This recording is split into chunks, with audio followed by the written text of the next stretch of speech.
Gente, nós aqui de novo, nós aqui outra vez. O restaurante A Vida é uma lei silenciosa que atravessa os séculos. Ela não está escrita apenas nos tribunais dos homens, mas nas páginas da história, na consciência humana e nos corredores invisíveis do tempo. É a lei da semeadura, a lei das causas e efeitos, a lei da colheita. O livro sagrado está repleto de exemplos. Eu falo aqui não de uma forma religiosa, dogmática, mas como exemplos a seguir. De história de pessoas que se deram mal pela sua trapaça. Homens que acreditaram que podia construir seus impérios sobre a dor inocente, do inocente. Pensaram que a força era o suficiente, a manipulação humana e a sua influência protegeria, de que a mentira poderia substituir verdades para sempre. Faraó escravizou um povo inteiro, construiu sua grandeza, seu império, sob o sofrimento dos mais fracos. Durante os anos pareceu invisível, mas a mesma história ele registrou o poder, do seu poder registrou a sua queda. Acabe e Jezabel manipularam a justiça para tomar a vinha de Nabote. Essa é uma história bíblica que se repete de uma forma cíclica. Um homem simples, honesto, trabalhador foi esmagado pela ambição de poderosos. Aquela sentença onde toma a terra desapropria a terra dos humildes, implode alguns interesses dos feudais. Os poderosos venceram no decurso do tempo. O humilde perdeu, mas a história não terminou. Naquele tribunal humano, o homem sempre escreveu capítulos seguintes. Amando o livro de Esther, que eu falei há poucos dias sobre Hadasha, usou a influência para arquitetar a destruição de um povo inteiro. Alimentou-se de orgulho, arrogância, desejo de eliminar aqueles que consideravam obstáculo para os seus intentos. E acabou colhendo a armadilha que havia preparado para os outros, a sua própria forca, ele foi enforcado. Judas vendeu Jesus, vendeu sua consciência por 30 moedas de prata. Os líderes religiosos daquela época manipularam multidões, criaram narrativas, construíram acusações, fabricaram versões e crucificaram inocentes. Conseguiram por algumas horas convencer as pessoas de que a mentira era verdade. Mas o tempo, esse velho juiz que não aceita o suborno, revelou tudo. A história humana muda. O cenário não. Os personagens continuam o mesmo. Existem pessoas que chegam ao ápice, do seu poder, da maldade, não porque carregam as armas das competências, mas porque carregam o veneno das suas palavras. São os especialistas em manipular, em criar percepções diferentes da realidade com suas narrativas. Não assassinam corpos, eles tentam assassinar reputações. Não queimam casas, tentam incendiar histórias.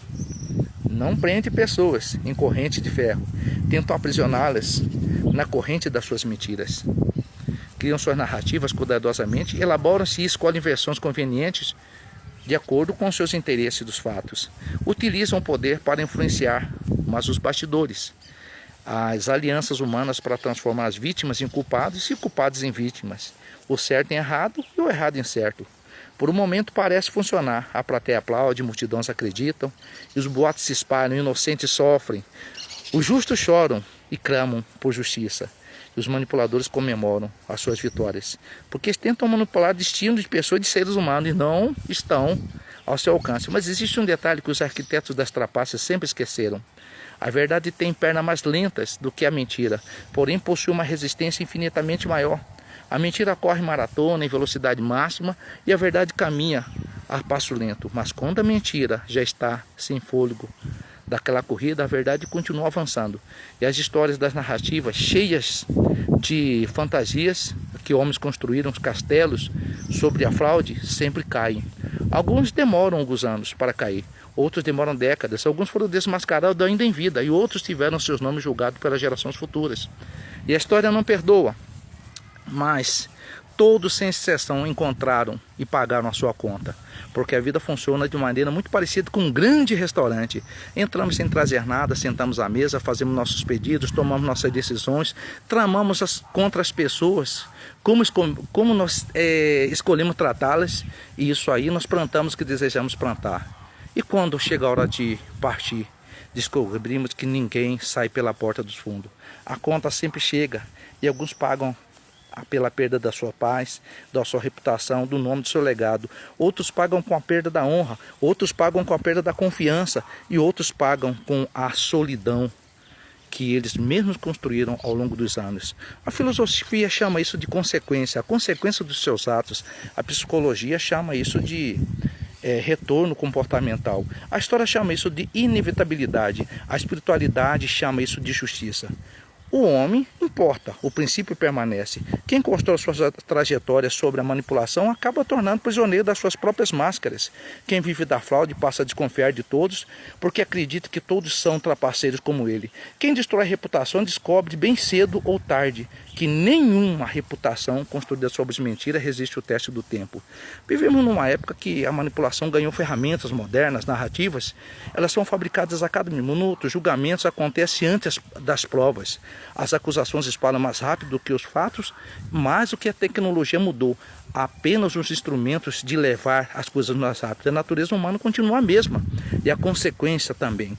O crime pode até parecer lucrativo por um tempo. A trapaça pode produzir aplausos temporários. A mentira pode conquistar vantagens momentâneas, mas nenhuma dessas vitórias sobrevive para sempre. Porque existe algo maior do que a inteligência dos manipuladores. Existe algo mais forte do que os que aconchavam nos bastidores. Existe os mais resistentes do que a campanha das difamações. A verdade, ela pode ser sufocada, pode ser perseguida, pode ser ridicularizada, pode ser escondida por um período, mas não pode ser enterrada para sempre. E talvez a grande reflexão seja essa: quando tudo terminar, quando os holofotes se apagarem, quando as versões perderem a sua força, quando os interesses deixarem de existir, o que restará em cada um de nós? Não será o poder que acumulamos, não será a influência que exibimos, não serão os aplausos que compramos, não será aquilo que realmente fomos, porque a vida é um grande restaurante e ninguém, absolutamente ninguém mesmo, vai embora sem pagar a conta. A pergunta não é sobre a conta, se a conta chegará. A pergunta hoje é quando chegará, e quando chegar essa conta, se você terá orgulho do que você colocou no seu prato. E a palavra que eu tenho para você hoje, senhores da trapaça: menem, menem, tekel, ufarsim. Eu sou o professor Acioli, diretamente para o Papo Sem Rodeio. Apenas um ato de reflexão. Pense nisso, a trapaça não compensa. Nenhum sucesso compensa o fracasso daquele que você constrói e daquele que você vai colher.